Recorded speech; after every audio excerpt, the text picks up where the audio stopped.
Hey there everybody, and welcome back to my channel. It's Marissa here, and we are going to be cooking dinner together.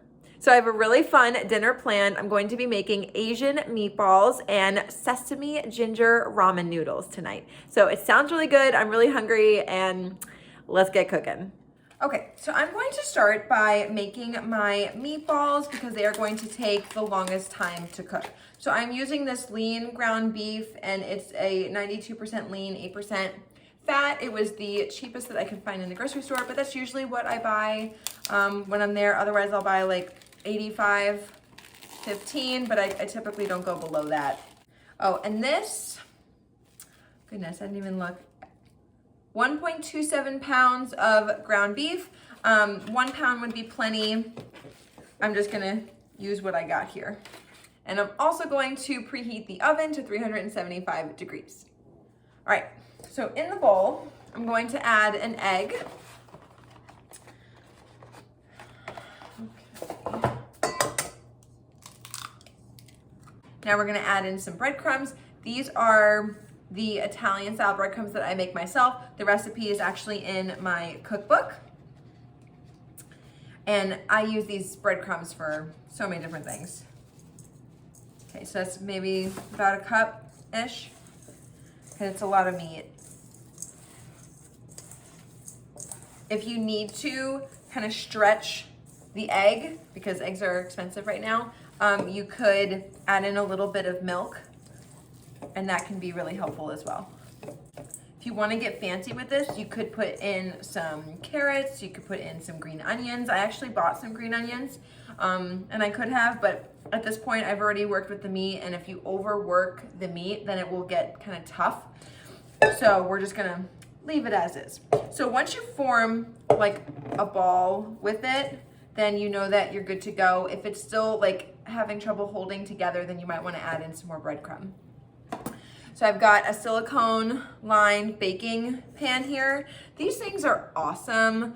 It makes it so easy to clean up, and they're reusable. Foil paper is expensive, you guys, so this is just really nice. It's reusable and nothing sticks to it. These are gonna come with some fat and stuff, but if you were like making vegetables and stuff, so nice because you don't have to use like a ton of oil and nothing ever sticks to it. It's awesome. I will link the ones that I use in the description box below. I just get them off of Amazon.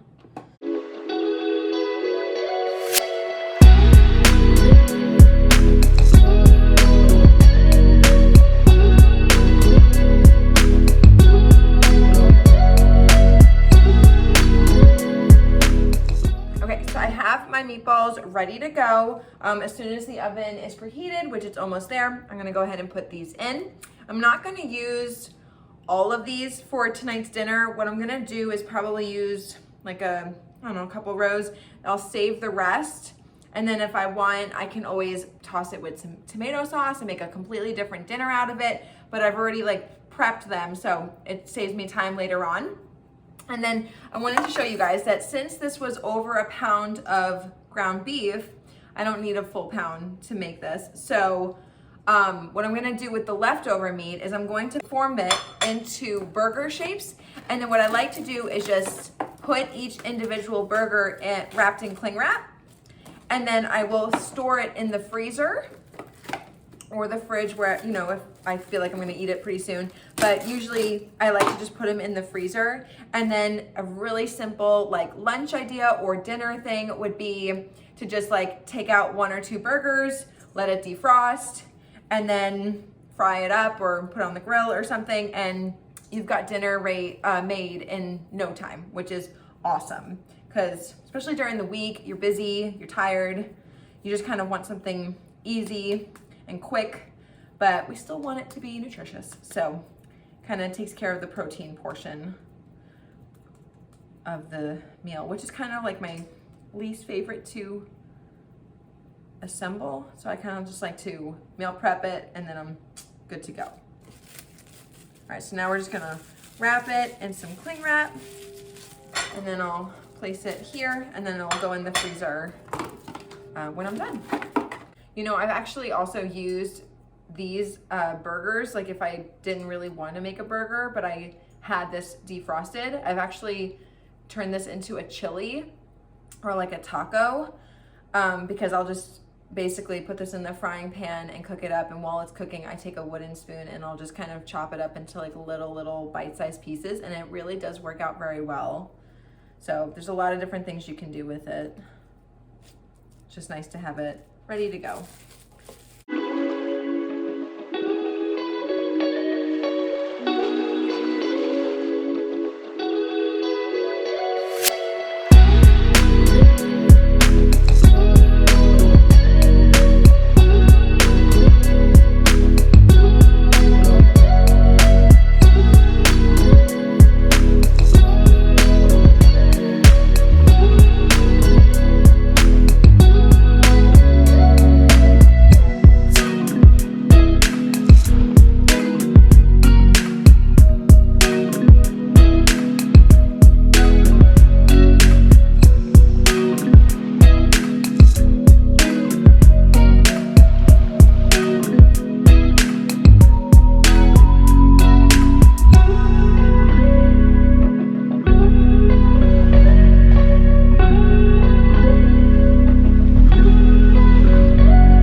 Test the meatball. It's been in there for about 20 minutes. Wow, how time flies. That looks pretty good. It's good. I like it.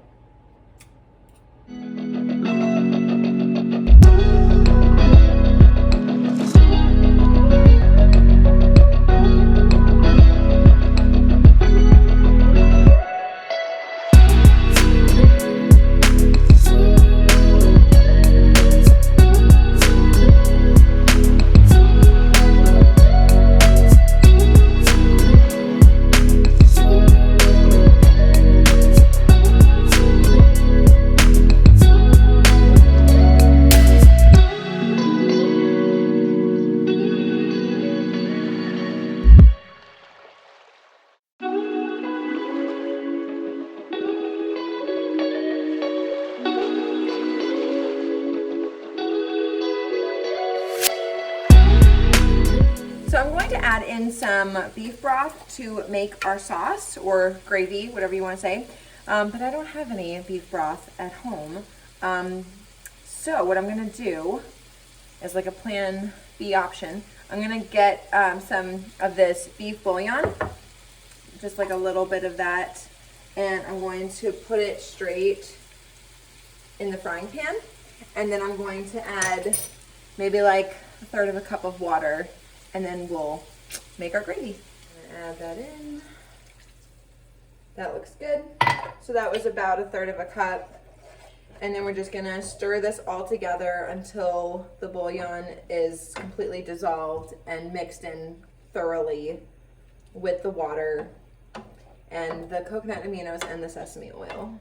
If you want more of a gravy or larger size gravy or sauce, just add more water, and if it doesn't taste strong enough, then add in more bouillon. Or get yourself some beef broth and you save yourself the step of this. But this is quite handy because beef broth, especially the one I like in the grocery store, got expensive. So we do what we can. Okay, so I'm gonna add in my meatballs now. Now it's time to add in the ginger. So I have some fresh ginger here, and I like to use a microplane, which is just this very sharp, kind of fine grating kitchen tool. And it's different from this one here. And I find that this works better for the ginger. So I like the microplane. I'll link the one that I use in the description box. Okay, and we're just gonna add some of this in there. And I love to grate ginger because it never comes out of it. So I just take a butter knife and I just kind of scrape the ginger out.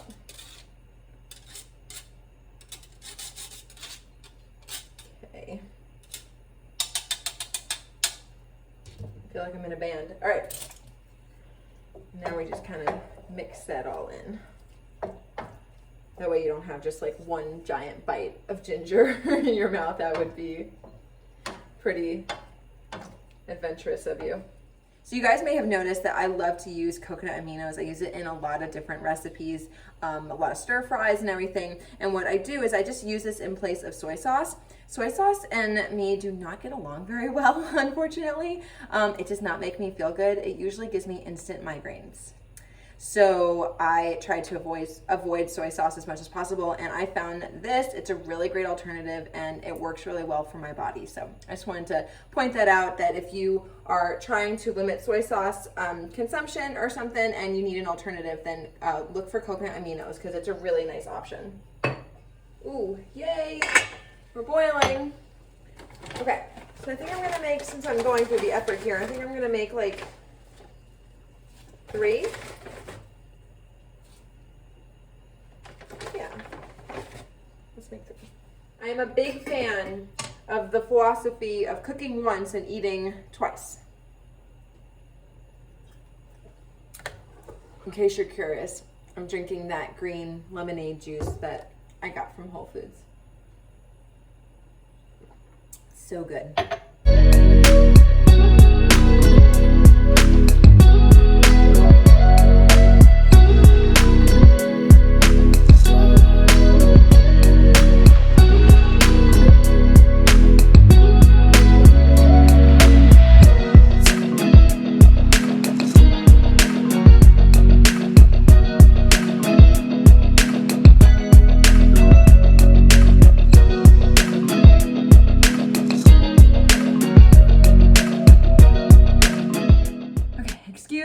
That is all around me, but that is just real life. And this looks so, so good.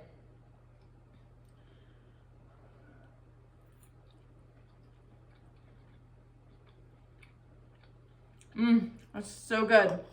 Thank you guys so much for cooking dinner with me. If you enjoyed the video, then give it a big thumbs up. And if you would like to see more healthy recipes, then be sure to hit that subscribe button and join me here on YouTube. You can also go ahead and get my new cookbook. There are lots of healthy recipes in here as well, and it's available on Amazon. The link is always in the description box. Thank you guys so much for watching, and I'll see you in the next video. Bye.